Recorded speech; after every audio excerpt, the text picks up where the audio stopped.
got a chance to make your dreams come true. You can live a life that's lived by few. Wake up, now make it a reality. Make it a reality, who you wanna be. What's up, everyone? I appreciate you chiming in for this really quick episode of Become Better Daily with me, Phil Echols, sharing my stories, reflections, ahas, inspiring you to be the best version of yourself. This week, those stories and reflections have been geared towards the teachers that have poured into my life, that have encouraged me and molded me into the man that I am today.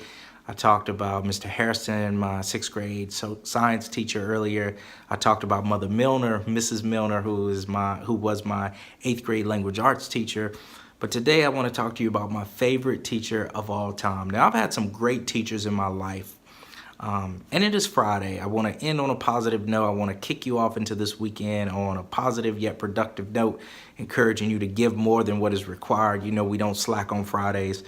But this message, you know, some of those great teachers have been Mrs. Minner, my kindergarten teacher, Mrs. Holly, my 1st grade teacher, Mrs. Davis, my 2nd grade teacher, Mrs. Bach, my 3rd grade teacher, Mrs. Gravely, my 5th grade teacher. But my favorite teacher of all time, who I never even sat a day in her classroom for a lesson, was Diana T. Echols, my mother.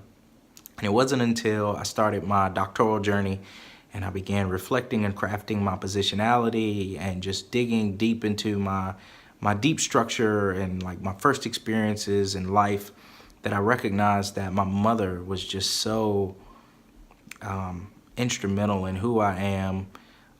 And I knew that, but not from an education standpoint. I mean, she tutored me in subjects that I needed help, but she taught me the importance of eye contact, and she taught me the importance of shaking hands firmly, and compassion and empathy, and what it means to be a friend, and what it means to be engaged in a classroom, and just what it means to be a contributing citizen, like a human being, you know. And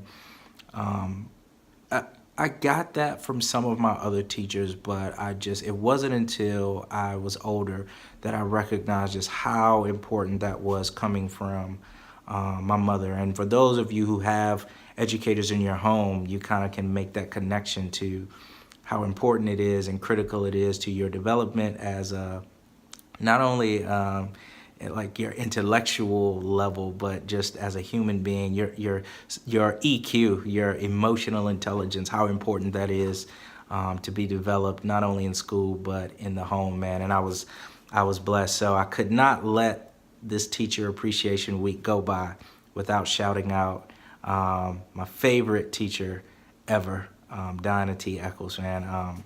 For those of you who have parents that have been educators or are educators, or you have educators in your family, I think it will connect with you, and I'm sure you understand. For those who haven't, I'm sure you know educators that have poured into your life, that have meant more to you than just simply being a teacher or someone that you sit in class and learn math or social studies or science or civics from. Teachers are more than that, man, and it's a calling. So hope this resonates. Thank your teachers. If you could read the play button to press to watch this video, then you need to thank your teacher, man. What a way to close out a great week. Have a great day. Each day is a new opportunity to become better. I will see you all tomorrow. Peace. I remember when it all started, me and my brother trapping off the white and blue Impalas. You got the talent, but I got the dream. What you mean? He said, you know